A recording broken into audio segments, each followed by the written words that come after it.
나발리의 사망 소식에 세계 곳곳에선 추모 집회가 열리고 있는데요. 지금 독일 베를린을 연결해 보겠습니다. 조빈나 특파원, 독일에서도 나발리 추모 열기가 뜨겁다고요? 네, 베를린에선 독일 주재 러시아 대사관 앞에 나발리의 추모 장소가 마련돼 있습니다.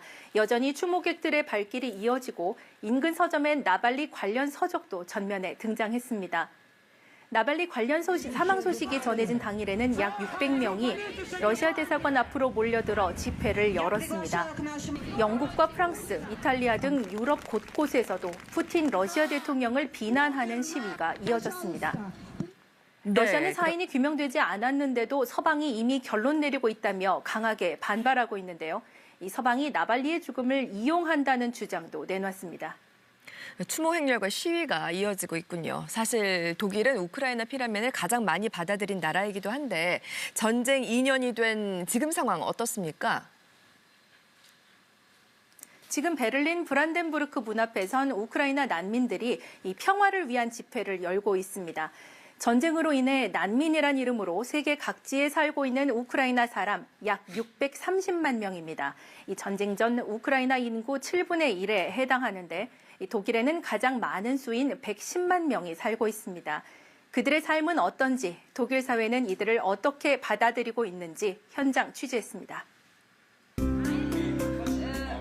매주 수요일마다 베를린에선 특별한 모임이 열립니다.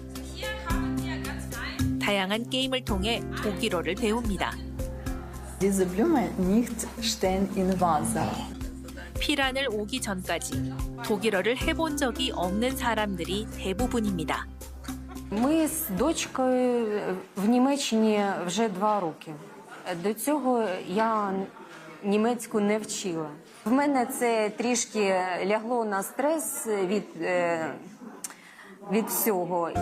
이 모임을 시작한 사람은 나탈리아 씨입니다. 최대 격전지 마리우폴을 딸과 함께 떠나 2년 전 베를린에 도착했습니다.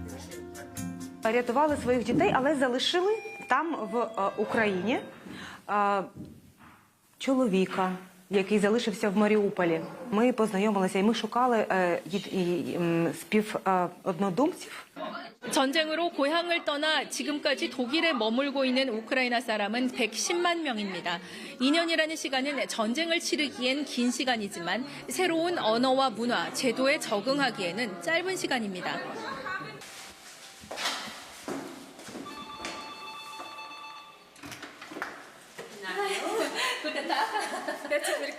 네.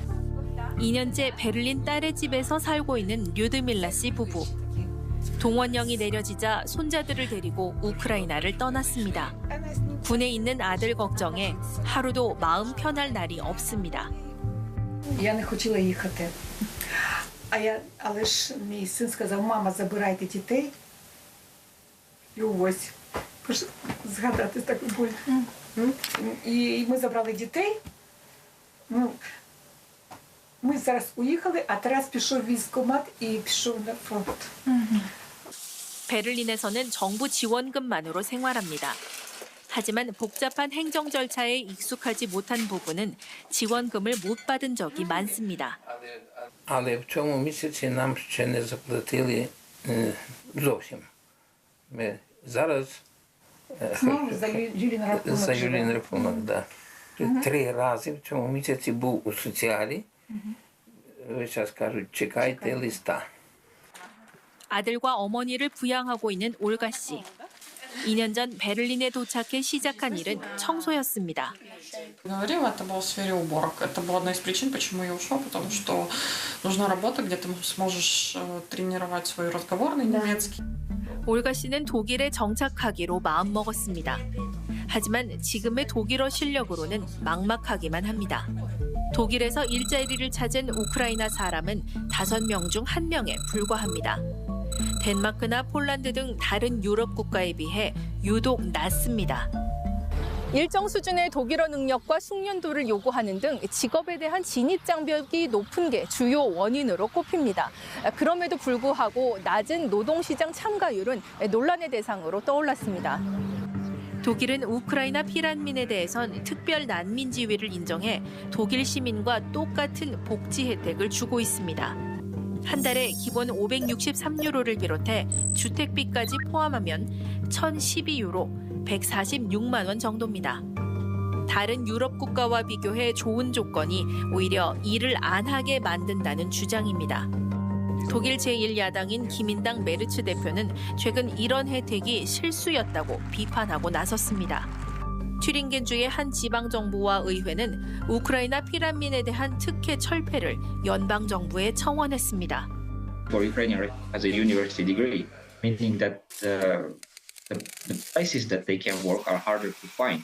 Socially integrated are more likely to be employed. It's certainly one of the conditions. It may be one of the conditions, but not the only one.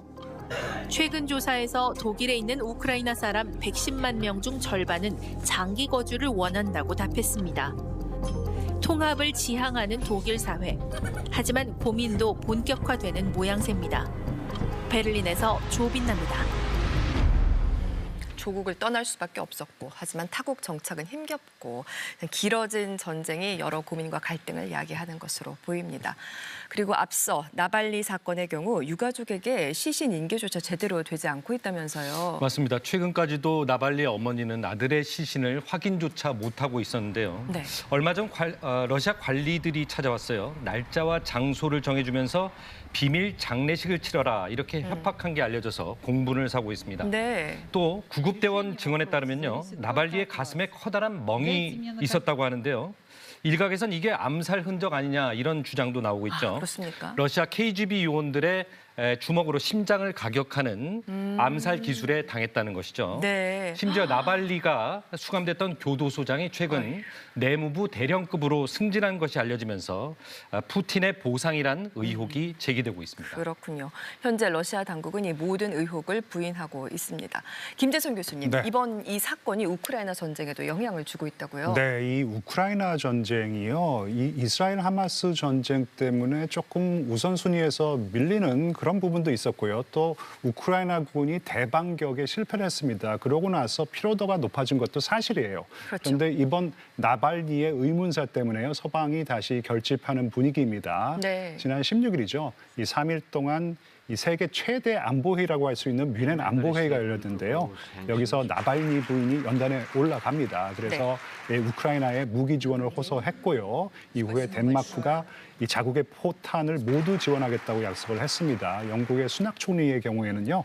독재자는 절대로 승리할 수 없다. 이러면서 4천억 원 규모의 국방 패키지 예산안을 발표했습니다. 그렇습니다. 또 오늘 G7 정상회의가 우크라이나 수도 키예우에서 깜짝 개최된다고 하는데요. 화상으로 열리는데 지원 방안 등이 논의될 것이라고 합니다. 아마도 우크라이나에게 힘이 더욱더 실릴 것으로 보이는데 특히나 그토록 우크라이나가 원했던 F-16 전투기가 전선에 곧 투입될 것이다라는 말이 있던데 이거 맞습니까? 예, 미국이 작년에 이제 F-16 전투기를 허용한 뒤에 나토 회원국인 덴마크, 네덜란드에서 60여 대를 공급하기로 했는데요. 네. 미군은 올 8월, 5월 혹은 8월 안에 12명의 조종사가 훈련을 마칠 거라고 밝혔습니다. 젤렌스키는 자신의 SNS에 덴마크에서 훈련 중인 조종사들의 영상을 올리며 우크라이나 최초의 F-16이 국방력을 강화시킬 거라는 기대감을 비치기도 했는데요. 기대도 될까요? 그런데 이게 게임 체인저가 될 수 있느냐 하면 약간 반반의 확률인 것 같습니다. 일단 투입되는 조종사 수가 너무 적고요. 그리고 조종 숙련 기간이 5년은 걸리는데 네. 지금은 1년이 채 안 되는 속성 훈련을 받은 거라서 너무 짧군요. 과연 얼마나 효과적으로 운용하느냐가 관건이라고 할 수 있겠습니다. 분명한 어려움이 존재합니다. 네, 러시아는 어떤가요? 사실 러시아로서는요. 지금 상황을 유지만 해도 크게 문제가 될 것은 없습니다. 11월 미국 대선이 치러지지 않습니까? 이 유력 후보가 트럼프인데 이런 말을 했어요. 내가 당선이 된다면 협상으로 전쟁을 바로 끝내겠다. 뭐 이런 입장이기 때문에요. 그렇죠. 러시아가 미국 대선 전까지 전쟁을 끌고 갈 가능성이 매우 높다고 생각합니다. 네. 이 문제는 우크라이나예요. 이 우크라이나의 최근의 여론조사, 이 여론조사 결과를 볼 것 같으면요, 작년 1월 초만 하더라도 95%가 넘는 국민이 전쟁을 지지했지만요, 네. 연말엔 42%가 러시아와의 종전을 희망한다는 그런 응답을 했다고 합니다. 만약에 이런 추세가 계속 유지가 된다면요, 지속이 된다면. 된다면 우크라이나 정부에게는 분명히 큰 부담이 되겠죠. 그렇죠. 그리고 제 생각에는요, 이 미국이 추가 지원을 해주는 것이 정말 중요합니다. 그런데 예. 미국의 추가 지원 예산안이 지금 하원에 묶여 있는 상황이거든요. 그래서 이 부분을 과연 어떻게 타개할지가 또 하나의 큰 관건이라고 생각을 합니다. 네, 부디 그래도 올해는 평화로 가는 출구가 보였으면 참 좋겠는데요.